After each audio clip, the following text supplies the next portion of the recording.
예, 이 갈라디아서 말씀 우리가 지금 성령의 열매 보고 있는데 핵심이 내 안에 능력이 되시네 인 것 같습니다. 저도 이 옛날에 존 낙스 목사님인가가 성경 공부를 했던 성령의 열매를 한번 대충 읽어본 뒤에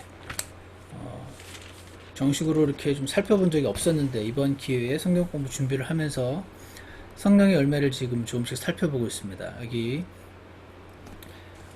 이 하나하나 살펴볼 때에 원래 우리 안에 없는 것임이 점점 더 많이 보여요.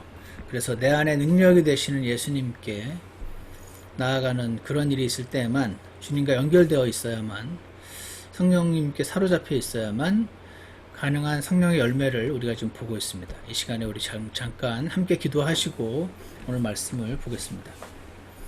참 선하신 하나님 아버지, 오늘 또 이렇게 저희가 함께 모여서 함께 이런 환경이지만 서로 이렇게 얼굴 보면서 인사도 하고 하나님 말씀도 듣고 또 함께 찬양도 할 수 있는 귀한 시간 허락해 주셔서 감사합니다. 정말 오랜 동안 이 무렵엔 항상 수양일을 각오했었던 그런 저희 교회인데, 올해는 이렇게 저희가 집에서 이렇게나마 만날 수 있는 상황인 것입니다. 주님, 이 상황이 속히 해결되게 해주시고 저희가 함께 만나서 기쁨으로 찬양과 경배를 주님께 드릴 수 있는 그런 날이 속히 올 수 있도록 주님께서 함께 해주시옵소서. 오늘 우리가 살펴볼 말씀 가운데 주님, 저희들의 각자에게 필요한 말씀을 친히 주님께서 말씀하여 주시는 귀한 시간 될 수 있게 역사하여 주시옵소서. 예수 그리스도 이름으로 기도드렸습니다. 아멘. 예, 갈라디아서 5장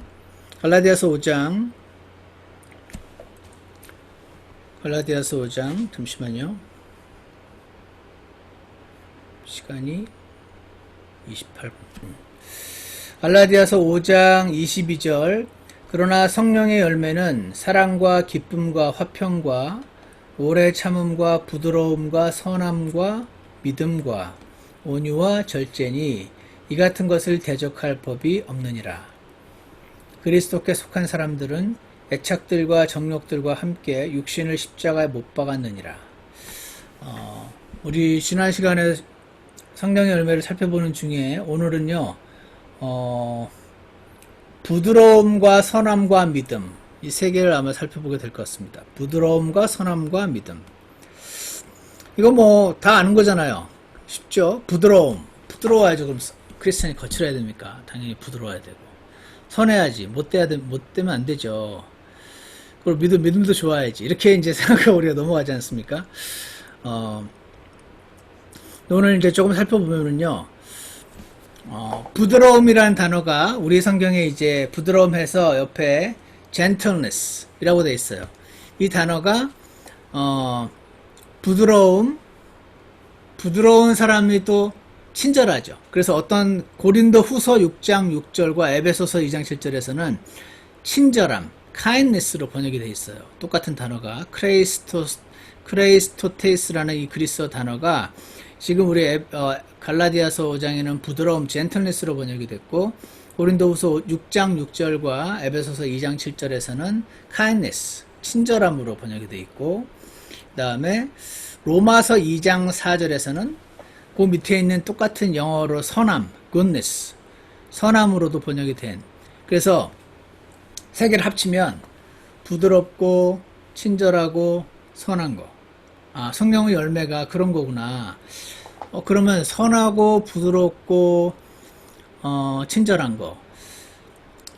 제가 바이블 센스 렉스콘이라는 사전을 찾아보니까 이렇게 돼 있어요. 그 마음이 이렇게 따뜻한 거 있죠. Quality of being warm-hearted. 마음이 차갑고 매섭고 막 그런 거 아니고 warm-hearted. Considerate. 남을 배려하는 거죠. 내가 이 말을 하면 저 사람이 어떻게 여길까? 가능하면은 considerate, 상대방의 그 여러 가지를 배려하면서 말하는 분들 많이 계시죠. 그리고 humane이라는 게 compassion, 그 남을 이렇게 불쌍히 여기는 마음, 긍휼히 여기는 마음, 그런 거더라고요. 또 gentle한 건 뭡니까? 젠틀한 거죠. 젠틀한 게 뭔가, 한국말로? 갑자기 생각이 안 나요. 미국에 오래 살다 보니까 영어를 너무 잘해가지고 젠틀이란 말이 부드러움인가, 이게? 하여튼, 젠틀한 거. sympathetic이 다른 사람의 감정을 이렇게 느끼는 거죠. 저희 아버지가 예전에 4.19 혁명 때, 그때 함께 막 데모했었다 그러시더라고요. 그리고 막, 도망가고 막 담 뛰어서 도망가고 막 그런 거 얘기를 하셨었는데, 그리고 요즘 뭐, 5.18 광주 민주화 운동, 그리고, 세월호 사건, 막 이런 거 있죠. 저는 이 자리에서 여러분들이 정치적으로 어떤 편에 서 있는가는 별로 궁금하지 않고요. 그냥 내 아들이, 내 딸이 그때 광주 거기에 있었더라면, 내 아들이 그때 세월에 탔었더라면, 그때 4.19 때 그거 하다가 총 맞아가지고 쓰러졌더라면, 그게 이제 남의 그 상황에 내가 들어가는 거잖아요. 그러면은 저 같으면은 눈이 뒤집힐 것 같아요. 그렇지 않으십니까? 그래서 성경에서 근데 이제 그런 상황들을 이렇게 폄훼하시면서, 물론 여러 가지 언론 기사에 의해서 그게 아니라고 이제 많은 정보를 받으셔서 그런 거긴 하겠지만, 이제 그런 요즘 신문에, 제가 원래 한국 신문에 별로 관심을 안 가지다가 이렇게 보면서 내 자식이 본인 자식도 그 안에 들어갈 수 있는데 전혀 그렇게 생각하지 않고 말하는 모습들을 보면서 마음이 좋지 않은 그런 것을 제가 경험한 적이 있습니다. 그래서 이거는 믿지 않는 분들도 다 아는 거죠. 역지사지의 태도. 네가 그 상황이었으면 어떻겠냐, 이런 것들 저희가 구원받기 전에도 교회를 안 다녀도 예전부터 많이 들었던 그런 말들인데, 내 아들이 어디 여행 간다고 배 타고 갔다가 배가 빠져가지고 죽었는데 잘 밝혀지지도 않고 막 이러면은 진짜 생업을 포기하고 그거 밝히려고 뛰어다닐 것 같은 생각이 드는데, 그런 거 있지 않습니까? 그런 거. 그래서 quality of being warm-hearted, 그런 분들을 향해서 warm-hearted 돼야 되는 게 당연하고, considerate 해야 되고요. humane, showing compassion, 긍휼히 여기는 마음이 생겨야 되죠. 얼마나 속상할까. gentle, sympathetic. 그래서 이런 부드러움과 이 부드러움과 선함이요, 거의 함께 가는 단어라고 학자들이 설명을 하더라고요. 선함이란 단어는 부드러움 다음에 이제 선함이란 단어가 나와서 goodness. 이거는 선함이라는 아가토스네, 이건 뭐 여러분이 중요한 건 아닌데 이거 굳이 왜 언급을 했냐면, 다른 부드러움이라든지 이런 단어들은 일반 그리스 당시 책이라든지 무슨 이런 글에 등장을 하는 단어인데, 이 선함이라는 단어는 우리 성경에만 나오는 단어래요. 아가토스네인, 이 단어가 성경에만 등장하는 단어라고 하더라고요. 몰랐어요. 그래서 에베소서 5장 9절에는 이런 말씀이 있습니다. 저것만 놓으시고요. 성령의 열매는 모든 선함과 의와 진리 안에 있느니라 라는 말씀이 나오는데, 성령의 열매는 모든 선함과 의와 진리 안에 있다라는 말씀을 할 때 선함이란 단어가 이 선함과 같은 단어더라고요. 그리고 또 하나는 뭐가 있냐면, 데살로니가 후서 1장 11절, 데살로니가 후서 1장 11절에는 하나님께서 너희를 이 부르심에 합당한 자로 여기시고 자신의 선하심의 모든 선한 기쁨과 또 믿음의 일을 권능으로 성취하시게 하려 함이며 라고 할 때 선하심이란 단어가 동일한 단어 나옵니다. 자신의 하나님의 선하심이라고 할 때 이 선하심이란 단어를 썼어요. 제가 오늘 여러분과 함께 보려고 하는 것은 로마서 15장 14절인데 한번 펴주시기 바랍니다. 로마서 15장 14절인데요. 로마서 15장 14절에 어떤 말씀이 있냐면,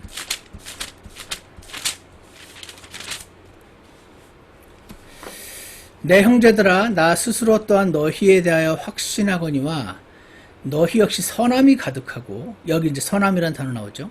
그러니까 너희가 선함이 가득하길 바라요. 그리고 모든 지식이 충만하여 지식 선함도 가득하고 지식도 충만해서 능히 서로를 훈계할 수 있느니라 이런 말씀이 나옵니다. 서로를 훈계하는 게 필요하다. 서로를 가르치는 것, 서로에게 어떤 필요한 말을 해주는 것이 필요한데 그때 선함과 지식이 필요하다. 선함, 지식, 훈계. 오늘 이 세 단어가 어떤 생각이 들었냐면 이렇게 예전에 제가 학교 다닐 때 심리학 시간에 어떤 사람은 페어런트 자아가 강하다 이런 그 심리학에서 그런 쓰는 표현이 있더라고요. 들어보셨습니까? 페어런트 자아. 페어런트 자아라는 게 있대요. 뭐죠? 성경과 상관없이 그냥 일반 심리학자들이 말하는 그 페어런트 자아, 부모 자아가 강한 사람이 있어요. 부모 자아가 강한 사람은요, 사람들을 그렇게 잔소리를 해대요. 부모니까, 자기가. 이건 이렇게 하면 되는데 왜 안 하니 도대체? 이건 이렇게 하는데 왜 안 해? 이게, 물론 이제 우리 어머니들은 자녀들한테 이제 그렇게 당연히 하시겠지만, 이게 이제 어떤 사람들은 지나쳐서 단지 부모나 주변 사람뿐 아니라 옆에 있는 친구와 뭐 주변 모든 사람에게 그런 분들이 있어요. 이게 뭐냐면 이제 훈계하는 거죠. 훈계. 그런데 이 훈계하시는 분들이요 보통 지식이 많아요. 그죠? 지식이 충만해야 이렇게 해야지 되는데 왜 안 하냐 이거죠. 그러니까 이제 훈계를 하는 거죠. 그런데 여기에 선함이 또 들어가 있어요. 선함. 서로를 훈계할 수 있는 거라. 원래 훈계를 하려면요, 지식만 많으면 되잖아요. 아닙니까? 오늘 그런 생각이 들더라고요. 왜 하나님은 여기에 서로를 훈계하는데 지식만 있으면 되는데 선함을 굳이 집어넣으셨을까? 오늘 이 말씀을 잠깐 묵상하는데 하나님이 이런 생각을 주시더라고요. 우리는요, 남을 훈계할 때, 가르칠 때 선함 대신 못마땅한 마음에 훈계를 하기가 쉽다는 것이죠. 여러분 어떠세요? 사실은 사랑하는 거지. 사실은 이렇게 하는 게 맞다라고 말하는 게 사랑하는 거잖아요. 저는 제가 이제 훈계 받는 걸 너무 싫어하기 때문에 진짜 웬만하면 누구한테도 뭔가를 훈계하기 싫어하는 사람인데 그래도 할 수 없이 할 때가 있어요. 자식. 이 자식만 아니면 확 버려버리거나 그냥 포기하고 갈 텐데 아무 말도 안 하고 그냥 넘어갈 텐데 이 자식이니까 이건 어쩔 수가 없이 하게 되는 거죠. 저 같은 사람도 하게 되는 거죠. 그래서 진짜 사랑하면은 훈계를 하죠. 그런 생각이 들더라고요. 왜냐면 우리 다 알지 않습니까? 어떤 사람은 이제 워낙 페어런트 자아가 강해가지고 남들이 자신에 대해 더 어떻게 생각하는지 뭔지 생각지도 못하시고 막 훈계를 되는 분이 있는가 하면 대부분의 사람들은 서로 다 아는데 그 말 해봤자 잔소리로 들을 거고 나도 저런 말 누가 나한테 하기 싫으면은 듣기 싫으니까 그냥 안 하죠 보통. 그리고 내가 이 말을 해준다고 들을까? 안 들을 거야. 괜히 기분만 나빠지지. 이런 생각이 있으니까 사실은 크리스찬들이 이렇게 훈계를 하는 게 저는 굉장히 어렵다고 생각을 합니다. 관계만 나빠질 것 같으니까. 그렇지 않습니까? 근데 이런 일이 예전에 있었어요. 제가 들은 얘기인데 한 집사님이 계셨는데 이분이 다단계 네트워킹 비즈니스를 하셨대요. 근데 제가 들어본 적도 없는 한국에는 이게 요즘 굉장히 많은가 봐요. 우리가 아는 일반적인 거 말고 굉장히 여러 들어보지도 못한 그런 게 있었는데 그 비즈니스를 하시는데 이 교회에 그 비슷한 일을 하시는 새신자가 들어오신 거예요. 근데 나중에 보니까 이분은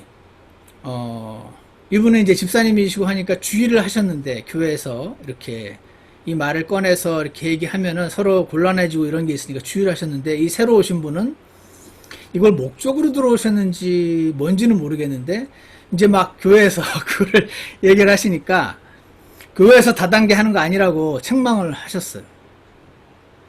근데 마치 이제 그분을 위해서 교회를 위해서 그런 훈계를 해준 것처럼 보였는데 사실은 아니었던 거죠. 사실은 자기가 확보할 수 있는 고객이 줄어드는 것으로 인한 미운 마음이 있었던 거예요. 그래서 우리는 여러분도 이런 얘기 들으면 이제 이해 가시죠? 사람의 마음은 굉장히 부패해서 스스로를 속입니다. 그러니까 훈계는 했는데 그런 거 하면 안 된다고 지식이 있는 거죠. 그런 지식이 있었는데 근데 이분의 안에 선함이 부족했던 것 같아요. 위선이 선함 대신 위선으로 좀 채워졌던 것 같아요. 이게 이렇게 얘기가 되게 쉽죠. 이런 경우에 보통의 사람들은요 스스로를 속입니다. 스스로 어떻게 속이냐면 난 진짜로 교회를 위해서 이렇게 말한 거라고, 진짜로 저 사람이 나중에 어떻게 될까봐 말한 거라고, 이렇게 스스로를 속이기가 쉽다는 거죠. 나쁜 사람이 되기 싫은 마음이 우리 안에 있는 것입니다.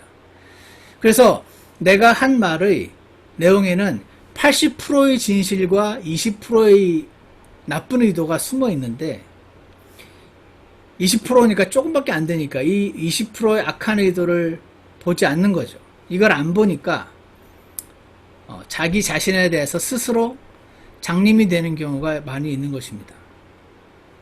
그래서 로마서 15장 14절에서는 성경에는 서로를 훈계하는 얘기가 많이 나옵니다. 어떤 형제가 잘못하는 것을 보거든 그를 바로잡으라고 말하는데 사랑으로 바로잡으라 그래요. 지식만 가지고는 바로 안 잡히죠. 우리가 뭘 몰라서 못합니까? 잘 알지만 안 하는 거죠. 여러분 어떤 분이 그러시더라고요. 내가 건강해지려면 내일 일찍 자고 일찍 일어나고 밥을 딱 내 그 정량의 몇 프로만 먹고 그 다음에 아침에 일어나서 1시간 뛰고 저녁에 1시간 운동하고 이러면 돼. 이거 모르는 분 계시나요?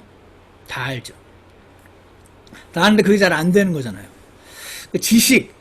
지식이 있는데 우리는 알긴 아는데 잘 안 되는 그런 사람들 아닙니까?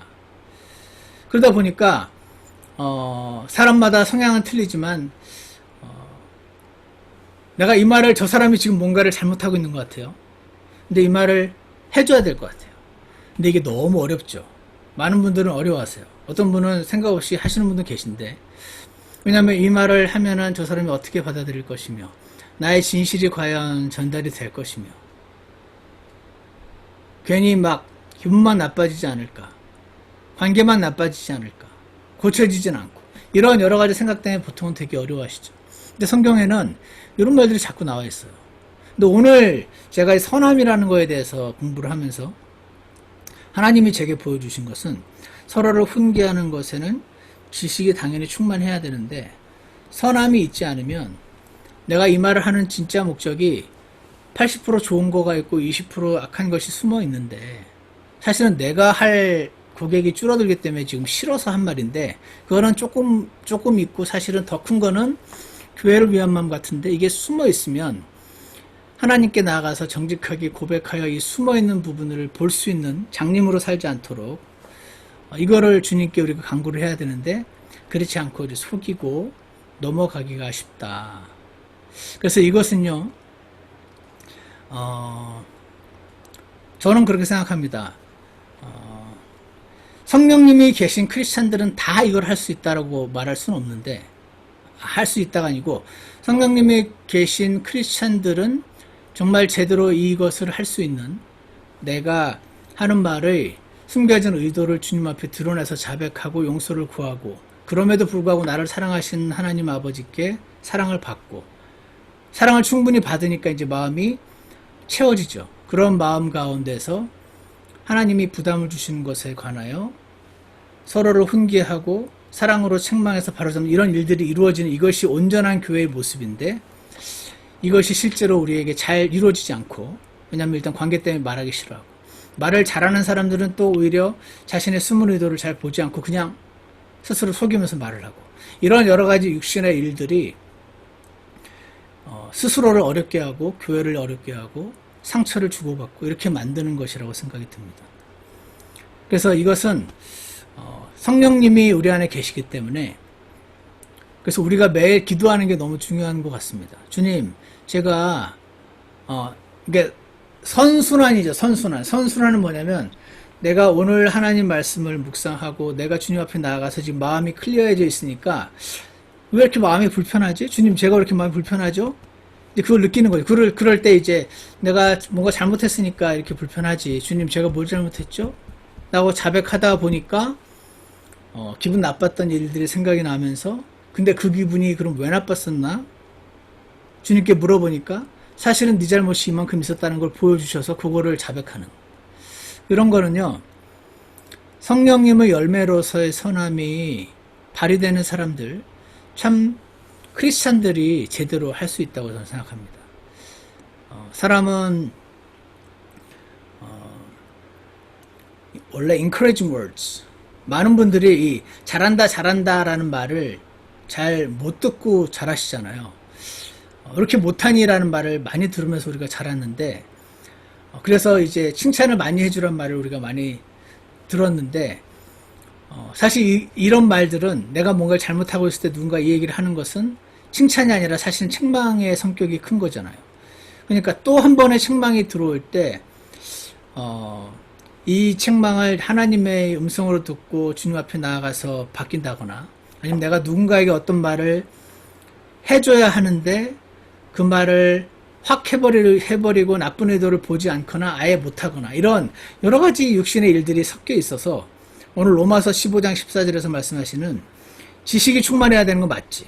뭐가 옳은지를 알아야 되죠. 일단 서로를 훈계해서 서로에게 유익을 끼쳐야 되는 게 맞는데 우리 안에 선함이 가득해야만 일이 온전히 가능해진다. 오늘 하나님께서 저에게 이 말씀을 주셨어요. 그래서 성령의 열매로서의 부드러움과 선함. 우리 주님을 보면 알잖아요. 우리 주님은 선하신 분이죠. 근데 굉장히 단호하신 분이잖아요.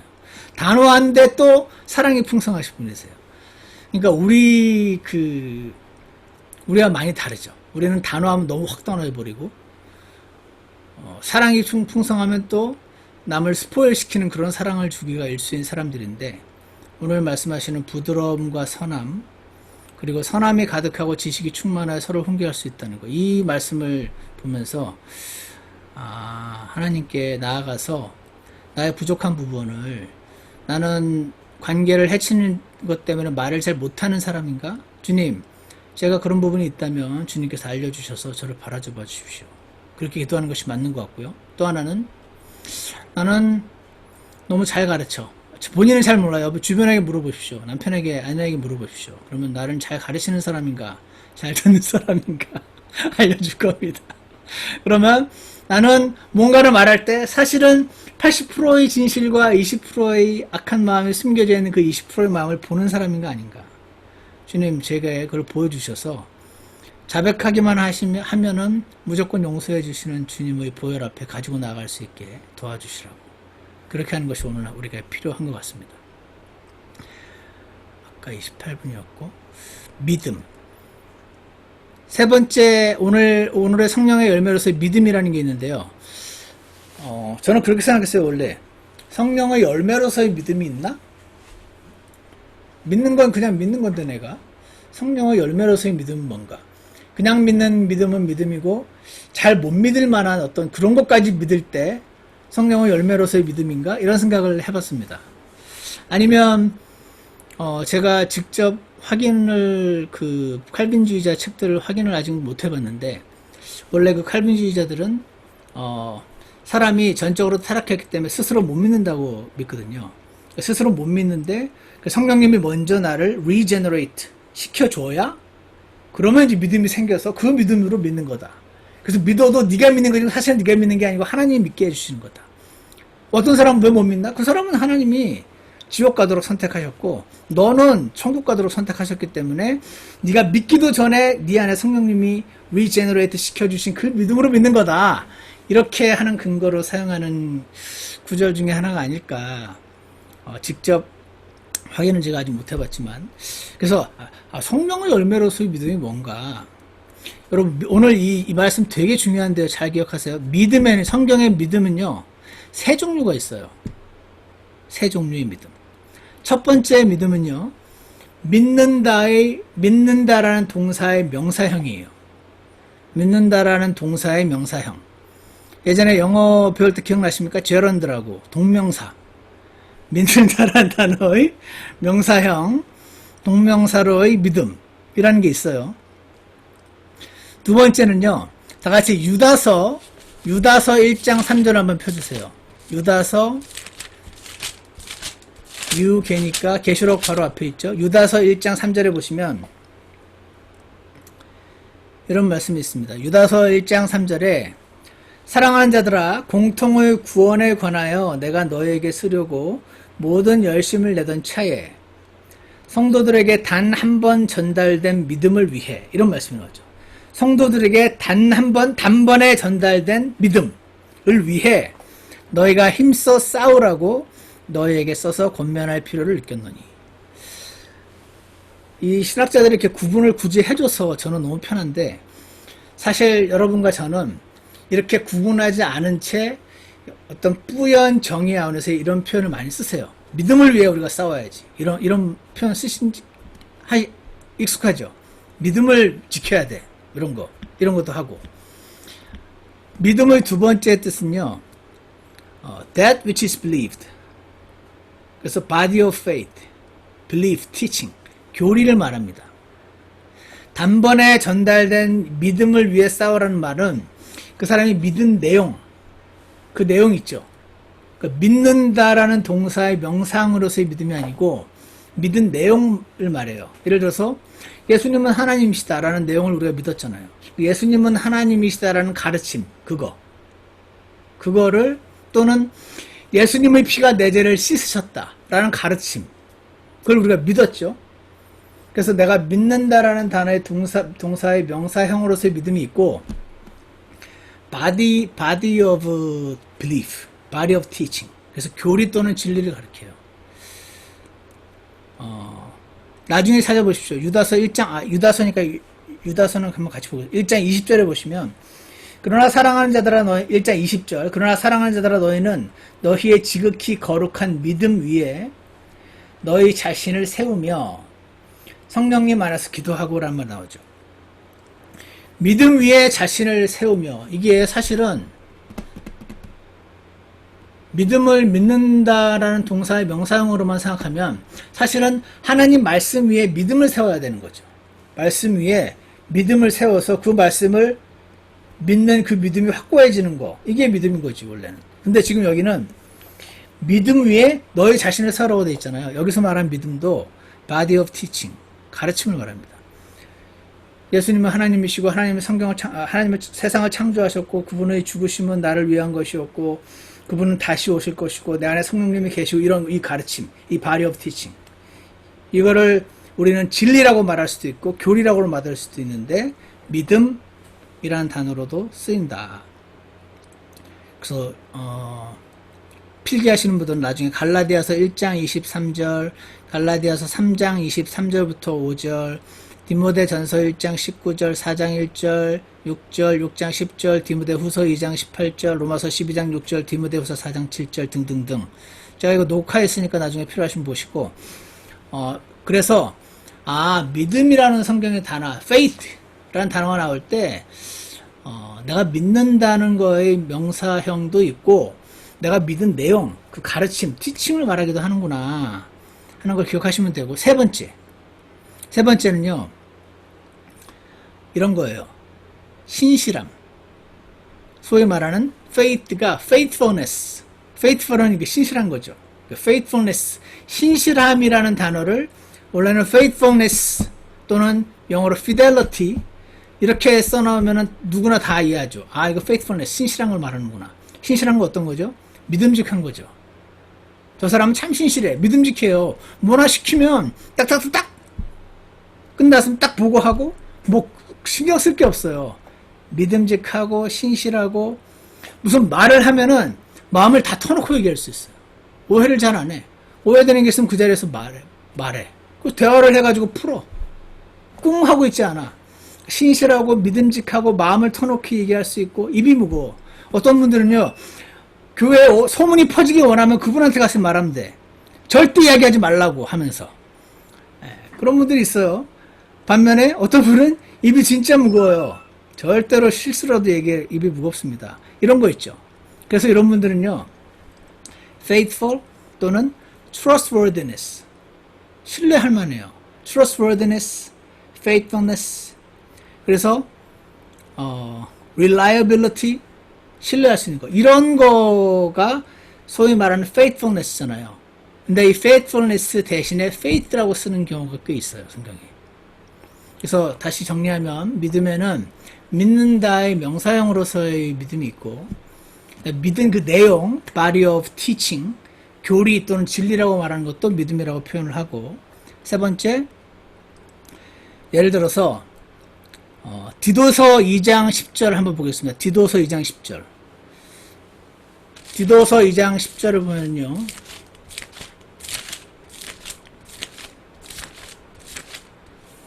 디도서 2장 10절을 보면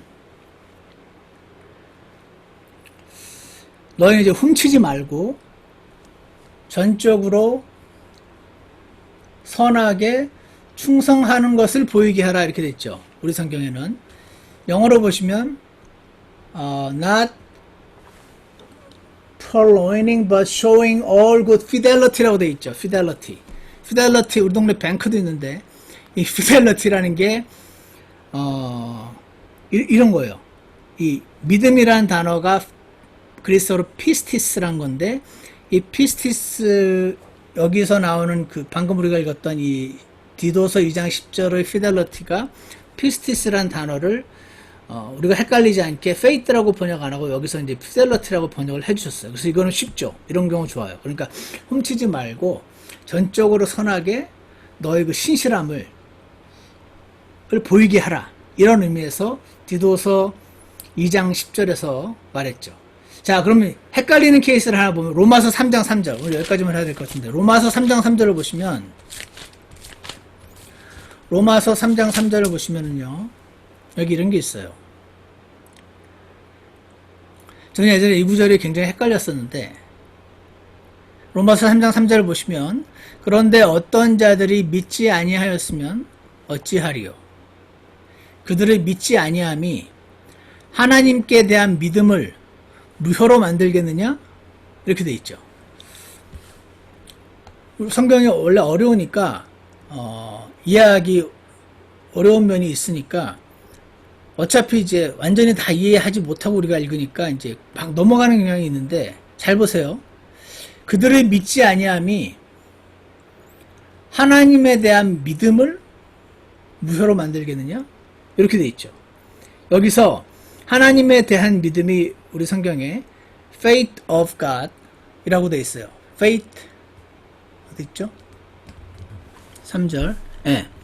unbelief make the faith of God without effect라고 돼 있어요. 그러니까 여기서 이제 하나님에 대한 믿음이라고 이제 우리 성경에서 한글로 번역을 했는데, 여기서 이 faith가 faithfulness의 뜻이에요. 그래서 이거를 고려해서 더 의역해서 설명을 하면, 그들의 믿지 아니함이 하나님의 신실하심을 무효로 만들겠느냐, 이 뜻이죠. 이해가시죠? 그러니까 하나님은 이런 것도 해주셨고 저런 것도 해주셨는데 그들이 안 믿어. 뭐 안 믿으면 하나님의 신실하심이 무효가 되냐? 예를 들어서 지옥이 있어, 천국이 있어요. 그들이 안 믿어요. 안 믿으면 지옥이 없어지냐? 그들이 안 믿는다고 천국이 없어지냐? 믿는다고 천국이 생기냐? 믿으면 천국을 생기게 할 수도 없고, 안 믿는다고 없어지게 할 수 없잖아요. 그러니까 그들의 믿고 안 믿고는, 믿으면 그들에게 축복인 거고, 안 믿으면 그들에게 저주가 되는 것이지, 하나님이 이미 하신 것은 변하지 않는다는 거죠. 그래서 어떤 분들은요, 방금 이런 거, 킹게임 성경이 번역이 잘못됐다 막 이러면서 공격하기도 해요. 근데 우리 성경에 분명히 faith of God이라고 돼 있잖아요. 그러니까 영어권이라든지 성경을 더 공부하시는 분들은 이걸 아시는 분들은 아 여기서 말하는 faith는 faithfulness구나. 그러니까 아 하나님의 faith of God without effect라고 되어 있지만 이게 하나님을 믿는 어떤 믿음이라는 동사의 명사형으로서의 faith가 아니고 이게 하나님의 신실하심이구나 이렇게 그냥 싹싹 되는데 우리는 이게 안 되죠. 그러니까 이 영어나 이 그리스어를 한국말로 번역할 때 그러면 이렇게 번역하면 안 되지. 그들이 믿지 아니함이 하나님께 대한 믿음을 무효로 만들 이렇게 써놓으면은 이거는 안 된다. 그러면 하나님의 신실하심이라고 이렇게 번역해야 된다. 이렇게 주장하시는 분들이 있어요. 그런데 그런 식으로 따지면은요. 이 세상에 완전한 성경은 존재하지 않습니다. 정말 이해 가십니까? 제가 마틴 로이드 존스를 되게 좋아하는데 이 마틴 로이드 존스 목사님이 항상 킹제임스 성경을 공격하세요. 왜냐면 근데 그분의 그 킹제임스 성경 예를 들어서 방금 이런 거죠. 이 부분은 아쉬운 번역이야. 이거 하나님의 신실하심으로 번역을 해야지. 이렇게 하면서 이제 막 공격을 하세요. 이 마틴 로이드 존스 목사님이. 근데 그분의 그런 식의 공격은 킹제임스 성경뿐 아니라 NIV, ASB 전부 다 모든 번역된 성경에는 다 그런 공격을 할 수가 있어요. 왜냐면 그리스 말이 있지만 그거를 영어로 지금 번역을 한 건데 그 영어권 사람들은 이거를 그냥 이해할 수 있으니까 문맥에 따라서 이해하는 걸로 해야 되는 거고 여기 그리스어로도 피스트리스라고 되어 있고 피스트리스라는 faith라고 일단 번역해야 되는 게 맞고 하지만 faith라는 단어는 faithfulness라는 뜻도 있으니까 문맥에 맞춰서 잘 이해하고 이렇게 돼야 되는 거가 맞는 거거든요. 다시 말해서 그래서 하나님께 성경을 공부하러 가셨고 이건 아쉬운 번역이 아니고 여기에는 faithful 가시라고 돼 있으니까 당연히 이렇게 번역을 직역이 좋은 거니까 직역이 맞는 거니까 이렇게 직역을 하고 직역을 했는데 이게 무슨 말이지 약간 이상하면 공부를 해서 알아가는 과정으로 우리가 이해를 하는 것이지 여러분과 저 입맛에 맞게 이런 경우는 이렇게 번역을 이런 식으로 하는 게 아닙니다. 그래서 번역에 대한 거는 나중에 말씀을 드리고 우리가 해야 될 거는 이런 거죠. 성경 전체를 살펴봤을 때 믿음이라는 단어의 유시지는 이런 거가 있구나. 예를 들어서 전에 말씀드린 트렁크이죠. 트렁크가 엄마가 트렁크를 닫았습니다 하면은 차 트렁크잖아요. 엄마가 차 트렁크를 닫고 나무 트렁크를 뱉습니다. 그리고 아빠가 트렁크를 입었습니다. 그럼 아빠가 그 사각 팬티를 입고 엄마가 트렁크 차 문을 닫고 나무 트렁크를 뱉다는 거잖아요. 우리는 다 알죠. 그냥 문맥으로 아는 거예요. 근데 그걸 다 영어로는 다 트렁크로 번역을 하죠. 그래서 전체를 읽어보면서 트렁크의 단어의 유시지는 이런 거가 있구나. 그런데 이런 문맥에서는 이런 뜻이고 저런 문맥에서는 저런. 그러니까 문맥을 주의하고 유시지, 용법을 주의해야 하나님 어떤 사람이 쓴 글을 제대로 이해할 수 있구나. 이것이 모든 해석의 기본 원칙이거든요. 그러니까 우리는 여러분과 제가 해야 될 일은 아까도 말씀드린 것처럼 이런 식으로 아쉬운 번역이다 이런 소리는 너무 무식한 소리고 그렇게 하는 게 아니고 faith라는 단어에는 이런 뜻이 있네. 여기서는 뭐지? 1, 2, 3번 뜻 중에 어떤 뜻이 해당되는 거지? 문맥을 잘 고려하여 정확한 뜻을 잘 찾아나가는 것이 우리가 성경을 공부하는 방법이다 하는 것만 기억을 하면 되겠습니다. 그래서 오늘 여기까지 할게요. 저는 이 부분 되게 중요한 것 같아요. 저 이거 나중에 배웠거든요. 얼마 안 됐어요. 믿음에도 종류가 3개가 있구나. 동사의 명사형이 있고 그 다음에 믿은 그 내용물, 가르침, 티칭도 믿음이네. 누가 믿음을 지켜야 돼 그러면 저 사람이 말하는 저 믿음이 자기가 믿었던 그 믿음이 약해지지 않게 그 믿는다의 동사의 명사형으로의 믿음이 약해지지 않아야 한다는 뜻인지 아니면 그 믿은 내용 그 가르침인지 아니면 faithfulness를 말하는지 뭐지? 하고 그 사람이 한 말을 주의 기울여서 컨텍스트, 문맥을 살피는 것이 합당하다 그 말씀인 거죠. 그래서 3종류가 있다는 거 기억하시고 그래서 성령의 열매로서 우리가 믿음의 명사형, 교리, 진리, faithfulness 여기서 말하는 거는 faithfulness를 말하는 것 같아요. 성령의 열매로서의 믿음이라는 것은 어떤 거는 쉽게 믿을 수 있는 믿음, 어떤 거는 막 창세기 6장에서 그 하나님의 아들들과 사람의 딸들이 결혼해서 거의 나왔는데 그 하나님의 아들들이 천사인데 그 천사라는 거 무슨 천사야? 셋의 아들이지. 이렇게 그런 걸 잘 못 믿는데 성령님이 도와주셔야지 믿게 되는 어떤 믿음이라는 동사의 명사형으로서의 믿음이 아니고 내가 성령님께 연결되어 있으면 내가 trustworthy 해지는 거죠. faithfulness. The state of being someone in whom confidence can be placed. 어떤 사람을 믿을 수가 있는 거예요. 그 사람은 faithful 해요. reliable 하죠. 입이 무거워요. fidelity, 충성스럽죠. commitment, 이런 거. 성령님의 열매로서 믿음이란 이런 거를 가리키는 것입니다. 그래서 저와 여러분은 성령님의 열매로서 선함, 성령님의 열매로서의 친절함, 부드러움, 지식과 더해져서 이런 것이 있음으로 인하여 누가 부드러워지는가? 자꾸 깨지고, 왜 그렇죠? 고기도 왜 두드러 패면은 부드러워지대요. 예전에 김경인 집사님이 그거 하는 거 보니까. 고기도 두드러 패면은 부드러워지잖아요. 그러니까 자신이 어떤 말을 해놓고, 그 말로 인해서 성령님이 주시는 책망을 센서티브하게 느끼고 주님 앞에 나가서 물어볼 때 알려주시고, 내가 했던 말에 80%의 진실과 20%의 악한 마음이 있음을 주님 앞에 보게 해주시고 그거를 자백해서 주님께 용서를 받아서 부서지고 깨어지고 주님 앞에 회개하고 눈물이 있고 이거 반복 많이 한 사람, 이 부드러움과 선함이 생기는 것이라고 생각합니다. 성령님의 열매로서의 부드러움과 선함과 믿음, 우리 모두에게 있게 되기를 원합니다. 기도하겠습니다. 하나님 아버지 감사합니다. 우리 안에 성령님 주셔서 우리에게는 잘 보이지 않는 선함과 믿음과 그리고 정직함과 자신을 하나님 앞에서 적나라하게 드러낼 줄 아는 정직함과 겸손함을 지금 저에게 허락해 주셔서 성령님 열매로서의 선함과 부드러움을 많이 맺을 수 있게 도와주시옵소서. 그리고 하나님 앞에 신실한 사람 되게 도와주셔서 주님이 어떤 일을 믿고 맡길 수 있는 그런 사람들로 발견될 수 있도록 저희 모두를 성령으로 충만케 만들어 주시기를 간절히 원합니다. 감사를 드리며 예수 그리스도 이름으로 기도드렸습니다. 아멘.